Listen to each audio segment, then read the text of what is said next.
should be. Excellent. So what I'm saying, earlier on I had a discussion, someone who doesn't want to be a critical thinker, he wants to play his emotions. Like, I don't want to be an agnostic because you eat chicken. Would that be an argument? Yes. I understand. You don't want to be an agnostic because you eat chicken or you eat banana. Would that be a reason for not being an agnostic? No, that would not be a reason. Excellent. That's what I'm saying. So, I am a Muslim who believe in the reality and I believe in the existence. I hope you believe in your existence too? I believe in my existence, yes. Okay. So do you think it's possible that at one point there was absolute nothingness, level 9 nothing? There's absolute nothingness. I don't know. Do you know what level 9 nothing is? Level 9 nothing, no. Okay. So nothingness has levels. To give you an example very shortly, so I don't want to prolong it. If I want to give you a birthday present or your marriage ceremony present, whatever, right? A present. And I bring a boxed and closed box with ribbons and you open, you don't see anything. You say there's nothing in there. That's level 1 nothing, in which the actual thing that you expect, the present, is not there, but it doesn't mean there's nothing in there. There's space, there's quantum field.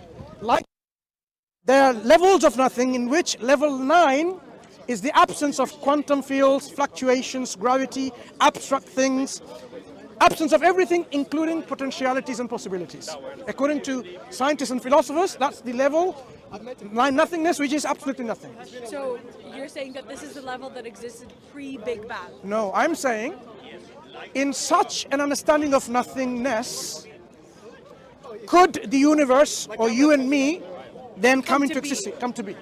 If there was something like that which is absolutely nothing with no even potentials. Without potentials, no. Right. So if nothingness cannot generate something like us, so do you accept that there has to be something always then? A potentiality. Yeah. A potential is something, and it has properties. I assume, but to be honest, as an agnostic, what I root my agnosticism within is not necessarily the beginning of time and the beginning of creation. What I root my agnosticism in is the fact that I would not want to fully subscribe to any religion. I come here, I talk to different people from different religions, and I can appreciate that Islam, for example, as I can understand you're a Muslim, has some moral groundwork which I can subscribe to as an agnostic, as other religions do. So if we were to have a conversation about Islam, I'd rather it be about the framework of morality in Islam in comparison to agnosticism. But I want to address the root issue of our differences, which is your agnosticism about the origin of this world, or the world has always been there. Look, when it comes to this world, this universe, it either has always been there or it hasn't been always been there. There are two options, and we can then formulate our understanding as much as we know and be agnostic about it or be certain about it and see where this leads us. Do you subscribe to the idea that the universe was always there, that the world was always there, or it wasn't always there? Well, I do believe that there was a Big Bang. Okay. But I do not know enough information to tell you how that came about.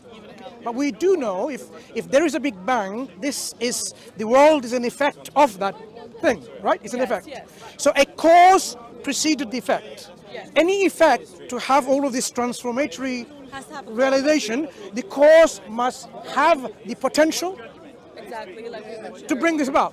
So the cause has some properties. What are the essential properties of that cause to bring about this effect? Give me about 3 essential properties that it must possess for it to produce this effect, which is this universe. Well, just the potential of there being something. The potential to want to create something. To create a human race, to create a world, air, water, fire.